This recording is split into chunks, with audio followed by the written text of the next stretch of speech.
मित्रों, जैसा आपको सबको जानकारी है कि जन संवाद का ये मेरा कार्यक्रम आज चौथा जिला जो सिरसा का शुरू किया था, 3 विधानसभाएं कवर की हैं, जिसमें कालांवाली, डबवाली और आज रानिया। तीनों विधानसभाओं में प्रमुख बड़े बड़े गांवों के अंदर जो कार्यक्रम हुए, आसपास के गांव के सरपंच और बाकी लोग भी आकर मिलते रहे हैं। कहीं संख्या 500, कहीं 800, कहीं 2000, 2500 तक भी रही है। तो ये संख्या इतनी बड़ी होते हुए भी बहुत एक अनुशासित तरीके से लोगों ने अपनी बात कही, लिखित बात हमको सौंपी है। और मैं ठीक से अगर अनुमान लगा सकता हूं तो इन 14 जो गांव जिनमें लोगों ने मुझे कुछ न कुछ अपनी एप्लीकेशंस दी हैं, ऐसे लगभग 2,500-3 हज़ार इस प्रकार की जो एप्लीकेशन है वो रही होंगी।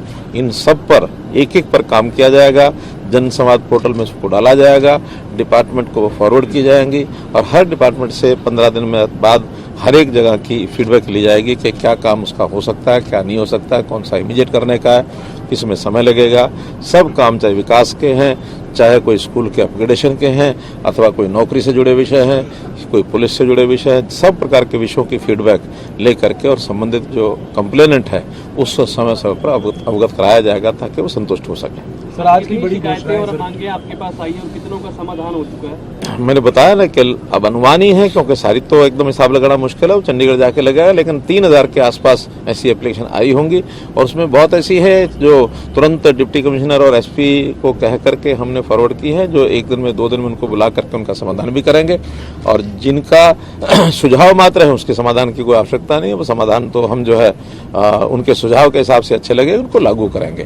सर, रानिया को उपमंडल का दर्जा दिलाने की मांग पुरानी चल रही है। सर, आज की बात की जाए तो क्या खास घोषणाएं, अहम घोषणाएं? जैसे इन 3 दिनों में हमने 1000 गाँवों के अंदर ई लाइब्रेरी इसकी घोषणा की है। इसी प्रकार 137 स्कूलों का दर्जा हाई स्कूल से और सीनियर सेकेंडरी स्कूल +2 का ये किया गया है। उसमें संख्या बच्चों की 9वीं 10वीं की 100 या इससे ऊपर है, ऐसे सब स्कूलों को अपग्रेड किया गया है। इसी प्रकार फिरनी की मैंने जो पहले घोषणा की थी कि जितने महाग्राम हैं उनकी सबकी फिरनी ये भी तुरंत बनाई जाएगी। तो ऐसे मोटी मोटी जो घोषणाएं हैं, खास करके डबवाली जिला इसको पुलिस जिला इस नाते से घोषणा की गई है, ताकि यहाँ जो बढ़ता हुआ नशा है और खास करके जो बॉर्डर से स्मगलिंग होकर के आता है, चाहे वो पंजाब साइड से चाहे फिर राजस्थान साइड से, उसके ऊपर चेक किया जा सके। विशेष तौर पर इस जिले की आवश्यकता इसलिए पड़ी है, वो भी एक नई चीज़ हमने घोषणा की है। कुछ बसें हैं जहाँ जहाँ के रूट्स लोगों ने बताया कि कोविड के कारण से बंद थे, तो ऐसे 5 रूट्स पर नई बसें दोबारा तुरंत से चला दी गई हैं। कई जगह पर खेल का सामान बच्चों ने मांगा है वो उनको दिया गया है। तो ऐसे जो भी चीज़ें हैं उसकी तुरंत करने वाली बातें हमने की हैं। संवाद नहीं हो रहा, लोगों से संवाद नहीं हो रहा, चुनिंदा लोगों को बुलाया जा रहा है, इस तरह ऐसा नहीं है, हम ओपन बुलाते हैं। हाँ, इतना जरूर है कि कुछ लोग पहले ही चैलेंज करते हैं और वो एक विरोध की राजनीति करने वाले लोग के मुख्यमंत्री आएंगे तो हम हर स्थान पर जाकर के व्यवधान डालेंगे और हम उनसे खुले में पूछेंगे, ये करेंगे वो करेंगे। मेरा कहना है कि एक लोकतंत्र है, लोकतंत्र में विपक्षी दल के लोग भी प्रश्न करें, हमारा कहना ये नहीं कि नहीं करें, लेकिन इस प्रकार की सभा में आके सभा को खराब करने का जो काम करना शुरू किया एक आध जगह पर मुझे डांटना भी पड़ा, तो इस नाते से वो लोकतंत्र में उचित नहीं है।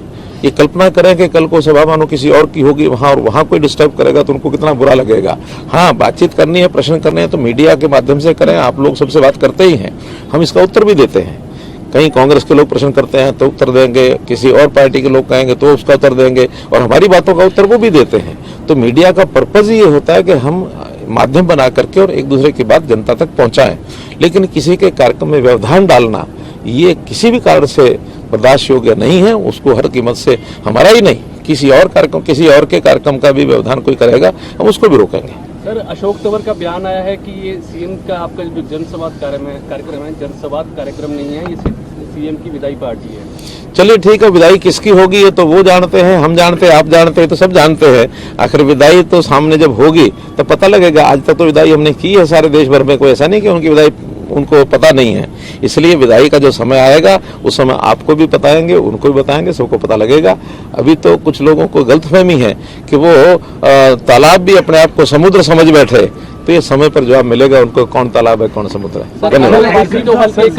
रानिया का उपमंडल का मुद्दा काफी समय से लंबित है। जैसा कि उपमंडल का एक हमारी कमेटी बनी हुई है, उसके कुछ पैरामीटर्स हैं और उन पैरामीटर्स को जब पूरा करते हैं तो वैसे उपमंडल बनाए जाते हैं। अभी भी हमने इस मंत्रिमंडल की बैठक में 6 मंडल हैं, 6 उपमंडल हैं, उनकी घोषणा की है और 2 उस समय जो डिमांड काफी बड़ी डिमांड आई हुई थी उसको हमने रिजेक्ट भी किया है। तो इसलिए उनकी जो पैरामीटर्स होते हैं उनको जो स्थान पूरा करेगा उनको सबको केवल डिमांड नहीं पैरामीटर भी पूरे करने पड़ते हैं, उसको मैंने अगला कार्यक्रम अभी तो मेरा महेंद्रगढ़ जिले में है, इस महीने के आखिर में 3 दिन उसका रहेगा। तो इस प्रकार से पूरे हरियाणा में कार्यक्रम करते करते जब भी यहाँ की बारी दोबारा आएगी फिर करेंगे। धन्यवाद।